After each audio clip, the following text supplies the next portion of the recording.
Hi friends, welcome back to my channel. ನಾನಿವತ್ತು ಈವ್ನಿಂಗಿಂದನೇ vlog start ಮಾಡ್ಕೊಂಡಿದ್ದೀನಿ. ನಮ್ಮ ಮನೆಯಲ್ಲಿ ಗ್ರೋಸರೀಸ್ ಎಲ್ಲ ಖಾಲಿ ಆಗಿರೋದ್ರಿಂದ ಇವತ್ತು ಗ್ರೋಸರಿ ಶಾಪಿಂಗ್ ಮಾಡ್ಕೊಂಬರೋಣ ಅಂತ ನಾವು ಹೊರಟಿದ್ದೀವಿ. ನಾನು ಫಸ್ಟ್ ನಮ್ಮ ಅತ್ತೆ ಮನೆ ಹತ್ರ ಹೋದರೆ ಅಲ್ಲಿ ನಮ್ಮ ಹನಿ ಏನೋ ತೀಟೆ ಮಾಡ್ತಾಯಿದ್ಲು. ಅದನ್ನು ರೆಕಾರ್ಡ್ ಮಾಡೋಣ ಅಂತ ನಾನು ಮೊಬೈಲ್ ಓಪನ್ ಮಾಡೋಷ್ಟರಲ್ಲಿ ಪಾಪ ಅವಳು ಆಚೆನೇ ಬಂದುಬಿಟ್ಲು.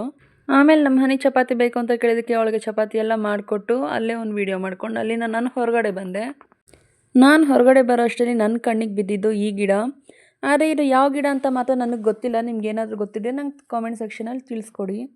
ಆದರೆ ಈ ಗಿಡ ಬಂದು ತುಂಬ ದಿನದಿಂದ ಪ್ಲೈನಾಗೇ ಇತ್ತು. ಆದರೆ ಇವತ್ತು ನಾನು ನೋಡಿದಾಗ ಈ ಗಿಡದಲ್ಲಿ ಹೂವು ಬಿಟ್ಟಿತ್ತು. ಈ ಹೂವು ಮಾತ್ರ ನೋಡೋಕೆ ತುಂಬಾ ಚೆನ್ನಾಗಿದೆ. ಆದರೆ ಹೂವು ಮಾತ್ರ ಸ್ವಲ್ಪ ಲೋಟಸ್ ಥರನೇ ಇದೆ. ಗಿಡನೂ ಅಷ್ಟೇ ನನಗೆ ಲೋಟಸ್ ಗಿಡ ಥರನೇ ಕಾಣಿಸ್ತಿದೆ. ಆದರೆ ಇದು ಲೋಟಸ್ ಗಿಡ ಅಲ್ಲ, ಏನೋ ಒಂಥರ ಶೋ ಗಿಡ ಥರ ಇದೆ. ಆದರೆ ಗಿಡ ಮಾತ್ರ ತುಂಬಾ ಚೆನ್ನಾಗಿದೆ. ಮತ್ತು ನೋಡಿ, ಈ ಗಿಡ ಬಂದು ಮಲ್ಲಿಗೆ ಹೂವಿನ ಗಿಡ ಅಂತ ನಾವು ಕರಿತೀವಿ. ಆದರೆ ಇದು ಮಲ್ಲಿಗೆ ಹೂವು ಅಲ್ಲ.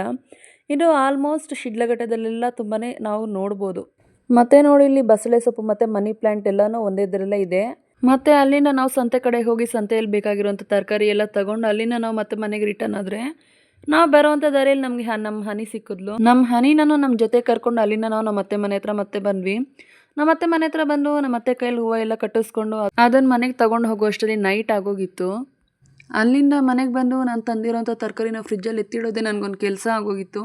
ಮತ್ತು ನಾನು ಈ ವ್ಲಾಗನ್ನು ಇಲ್ಲಿಗೆ ಎಂಡ್ ಮಾಡ್ತಾಯಿದ್ದೀನಿ. ಈ ವ್ಲಾಗ್ ನಿಮಗೆಲ್ಲ ಇಷ್ಟ ಆಗಿದೆ, ಲೈಕ್ ಮಾಡಿ ಮತ್ತು ನಮ್ಮ ಚಾನಲನ್ನು ಫಾಲೋ ಮಾಡೋದು ಮಾತ್ರ ಮರಿಬೇಡಿ ಅಂತ ಹೇಳ್ತಾ ನೆಕ್ಸ್ಟ್ ವಿಡಿಯೋದಲ್ಲಿ ಸಿಗೋಣ.